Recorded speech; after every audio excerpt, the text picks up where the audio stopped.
I'll never forget the first weekend I got back from treatment. I had a birthday dinner and I pretended to take shots because I didn't know how to tell people that I was sober. And it was like that for almost the first year, not the shots thing, but there were other moments like that where I just pretended because I didn't know how to speak about it. And I realized eventually that I was just kind of hanging around the wrong people. But that takes time.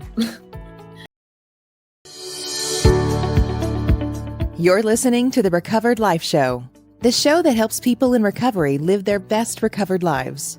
And here is your host, Damon Frank. And welcome back to the Recovered Life Show. I am thrilled to be joined today with Recovered Life Coach Camille Goering. How you doing, Camille? I'm great. How are you, Damon? I am doing great. I'm so excited to have you here. You know, I first discovered you on TikTok, actually, and you were talking about sobriety, and then we started talking, and I'm so glad to have you on the show because we always talk about things that are relevant, you know, to people that are trying to get sober, people that are sober, people living in long-term sobriety. And right around now, you know, 2023 comes along, Camille, and everybody's talking about how they're going to do this and how they're going to do that in 2023. But really, it's all about really making your recovery a priority so you can do everything else. So I wanted to have you on today because I know as a sober coach, you deal with this a lot. You also have a very busy life and you've got a lot of stuff going on. So we're going to pick your brain about how you do it. But first, you know, it's tough, right? Like when you first get sober, you got a ton of stuff going on. You're trying to rebuild your life. You're doing stuff. And as you get sober, carving out a plan can sometimes be a challenge. Absolutely. Absolutely, Damon. Especially, I feel like, nowadays it's like there's so many factors conspiring to keep us entrenched in like this attitude of consumption. And I think that makes it so hard to recover to begin with, right? Especially around the holidays. It's like we encourage so much eating and drinking and consuming gifts and all these different things that like that can really interfere with the process of getting sober or maintaining recovery. And yet so many people seem to do it this time of year, which is so interesting. I definitely notice like an influx of clients at this time of the year. One of the challenges that I find is that's very, very tough for people is in recovery setting realistic goals, right? Like, so a lot of the times what will happen is we set these goals and we're so unrealistic about what we can do and what other people can do, right? And I know I am. This is something with, you know, decades of sobriety I still struggle with. Like I'm so unrealistic sometimes about what I actually can achieve. So isn't a lot of this just setting realistic goals?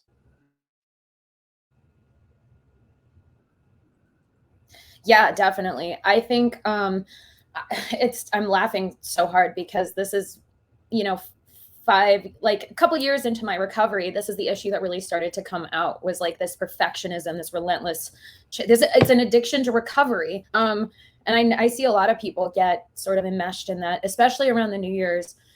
I was actually joking about this recently, but it's true. My New Year's resolution list was like 40 items long, and I had to be honest with myself about that. Like, it's not going to happen, and I shouldn't. When you put those kinds of expectations on yourself, it's. I mean, you will fall back, but even worse, when you do, like, you'll take it as evidence that you can't do anything else on that list, right? And I think that's part of the problem. Yeah, well, you start to realize, you know, I know for me, is I start to realize like, oh wow, you know, like I'm really not going to be able to achieve all these things. And so, well, I'll just postpone them or it becomes too overwhelming. I think, you know, this cutting things down into bite-sized chunks and really being present where you're at is the key, right? Like, because if your to-do list is so big, you can't really be present. You're so worried about the next thing, the next thing. Yeah, absolutely. And I think that's one of the big lessons of recovery, right? Like, because to me, I mean, mindfulness is such an integral component of recovery. Like, habits thrive in secrecy, and addiction is a very secretive discipline, right? And it's so like because it relies on subconscious beliefs and unconscious behaviors. Like that's what addiction is. It's like despite our conscious beliefs and our conscious desires, we do unconscious things, right? And so recovery is like shedding light on that unconscious part. And that requires a lot of extra time and space to do that. And that's why I always tell people you have to clear out your schedule. That's like one of the main prerequisites of recovery for me. You can't have something going on at every moment. What do you tell people about structuring in their own personal recovery to their calendar? I think one of the tough things is life skills, especially in early recovery, is that maybe you've been going to the same meeting on a 12-step group, or you've been doing something for your recovery. Maybe it's even seeing a therapist or going to a coach or whatever.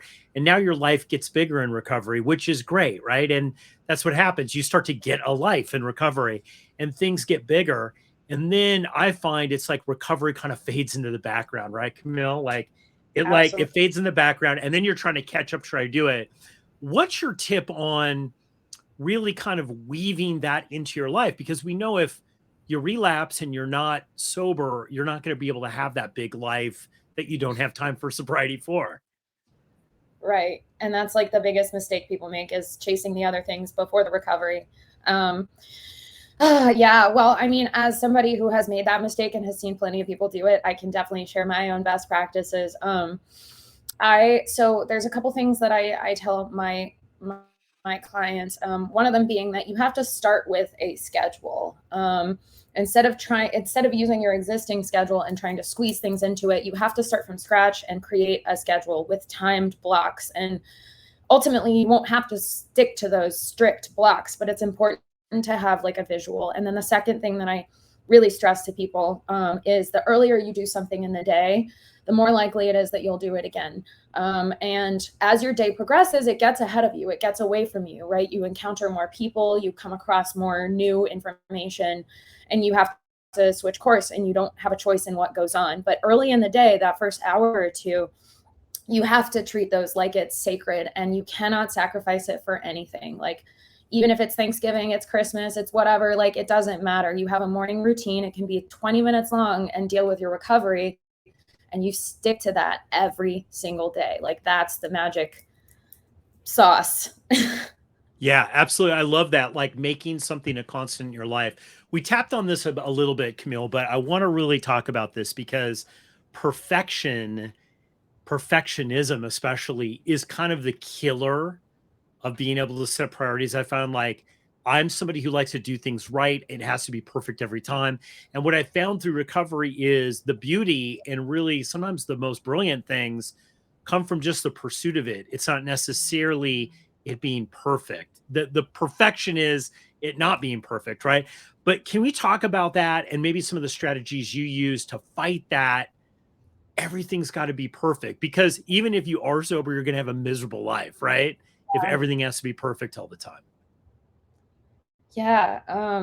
Honestly, I'm almost like I'm a little emotional right now because just that issue is so much of what I've wrestled with in recovery, and it almost feels like the last bastion for me. I've kicked smoking, I've kicked my eating disorder, I've kicked drinking and drugs and all this spending. And but then, at the very end of the day, it's like me and my perfectionism staring at each other. And so as far as like tips go, the one thing that has really impacted me so much is focusing on the process rather than the goal. So I want to write a book. I'm not going to think about the book. I'm going to think about writing 2 good pages every day. And within 6 months, I have a book. Like, and I haven't even thought about the book as much as I have just like every day I'm going to get these 2 pages and I'm going to do them as best as I can. And that's all that I can do. I Live in the love present. that. I love that. One of the things that I Yeah. find really that's been a huge breakthrough for me, Camille, is that, is this perfectionism thing. It totally haunts me too, because what happens is as I start to do it, I realize, oh, it's not going to turn out the way that I wanted it to or imagined. And I feel like I'm closing off the ability to make it something bigger than what is in my scope, right? And Mhm. I love that tip that you said about, hey, I'm going to do 2 pages in my book. I'm going to write, sit, I'm going to concentrate, and I'm going to do the two pages in the book, because I found that just actually completing the goal is sometimes more important than what was in the goal a lot of the times, right? Just the fact that I stuck to it and I stayed on task and I was able to do it. Um, I know even with recovery too, it's like sometimes I know I have gone to 12-step meetings or I've gone to stuff and it's kind of become old hat. It's just kind of become boring, right? It's the Yeah. same people, it's the same thing. And this whole idea of reinventing myself in recovery is something that I had to be really comfortable with because it really is right? I mean, wouldn't you say it really is a whole process of constantly reinventing who you think you are and what you can do? Oh my gosh, absolutely. Absolutely. And I thought of something while you were saying that that is really applicable, I think. A tip for all my overwhelmed perfectionists and everyone else out there. My client taught me this, which I thought was awesome. No coaching experience, nothing. She just had this idea. And she said she basically she has focused on 5 or 6 things, that broad categories of her life that really matter to her. And so just to give an example, inward reflection, recovery, exercise or movement, right? And so she has these 5 or 6 key areas, and then every day she just has to do something within each area. And so she has 2 to-do lists, right? There's this one where it's like the different areas, and she has some wiggle room as to what she decides to do. And then the other to-do list, which is like her non-negotiables, things she has to do. And I've found that breaking up my priorities into those 2 categories has made it a lot easier and gentler for me, because I don't have to force myself to do a meditation at 8 and at 10 and at whatever. I just have to do 1 or 2 things in this category that count as like inner reflection, and I've done my piece for the day. And I think that works really well for recovery as well. Oh, I love this. I love this. You know what, Camille? We're going to take a quick break. When we come back, guys, Camille is going to break down how she did it in early recovery, how she made recovery a priority, how it really changed her life. And we're going to get some, tips and tactics that you can apply in your life. And, I think it's going to be well worth the wait. So hold tight. Right after this quick break, Camille's going to share all those insights. Are you tired of feeling controlled by disordered eating patterns? Now is the time to take action and break free from these harmful habits. Haven Joe Beck, a disordered eating coach, is here to help. Join Haven's weekly group coaching and peer support sessions every Saturday at 8 a.m. Pacific. Share your experiences, learn from others, and gain the tools and strategies you need to overcome your disordered eating patterns. Don't wait any longer to take the first steps towards a happier, healthier life. Sign up now by visiting recoveredlife.us and clicking on Find My Group. Don't let disordered eating patterns control your life any longer. Join us now and start your journey to recovery.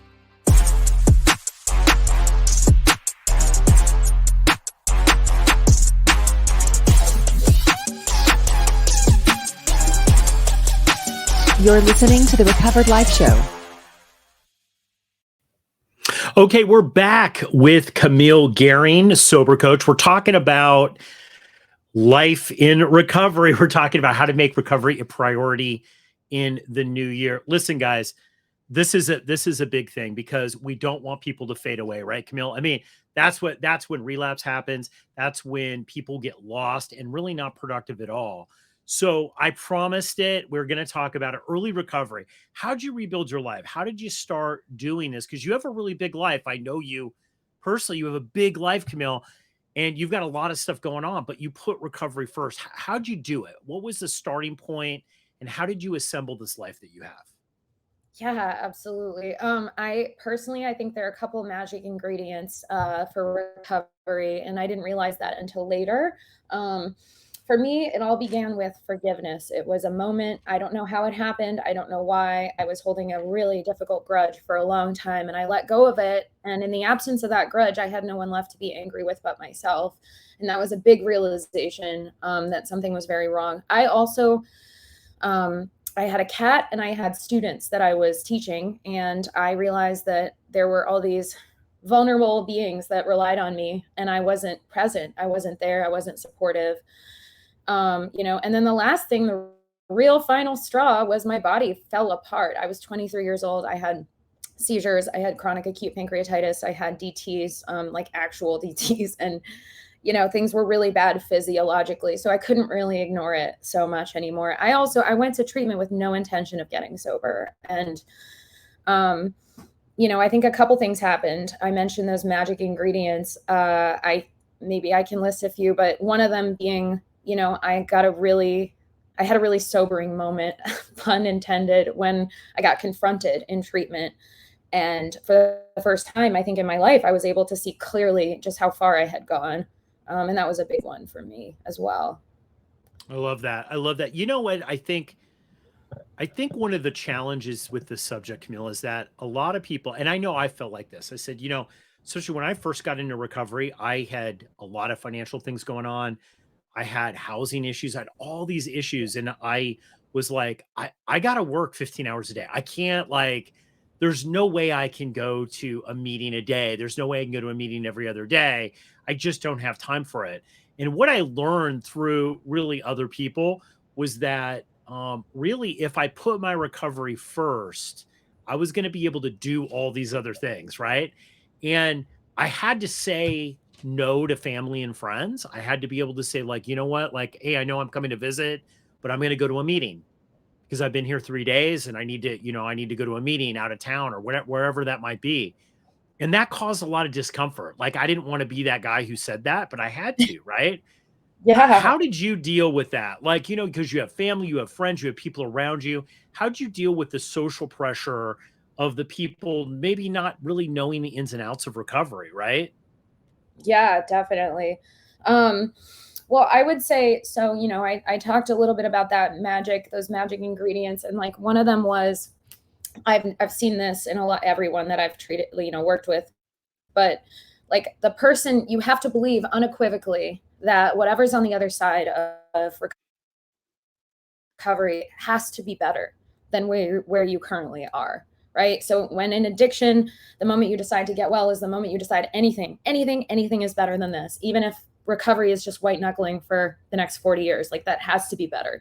And so I took that mentality into recovery with me. I think keeping the past front and center is so important, even though it's painful, like finding a way to talk about some of these things.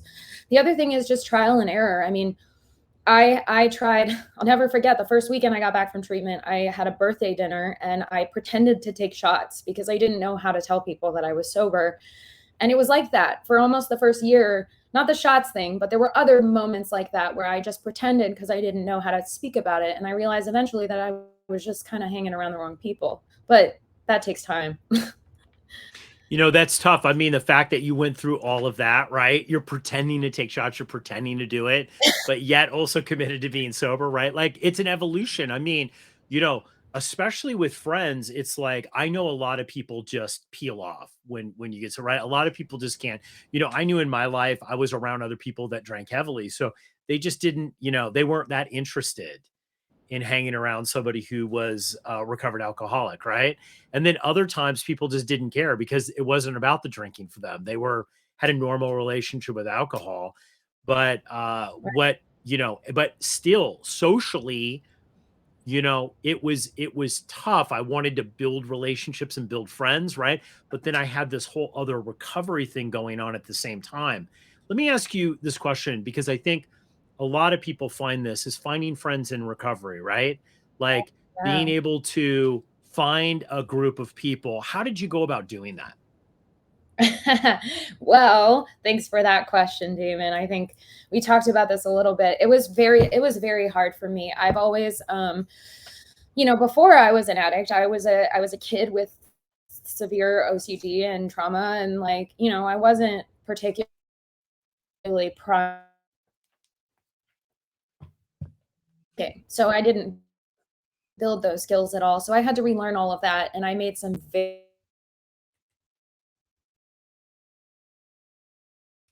successful strategies that I've used is I go to a lot of recovery groups and meetings. I try out all the different programs. I go like, I'll just go wherever.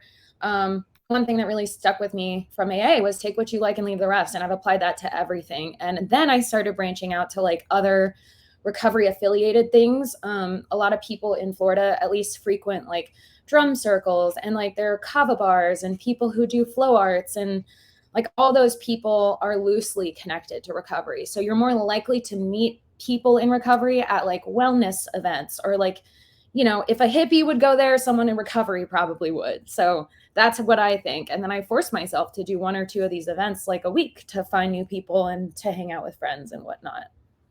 Do you find it easier because people in recovery also know that they have to put their recovery first? Do you find it easier now that you're in recovery to have friends that are in recovery, or do you mix it up and have a lot of friends that aren't in recovery as well?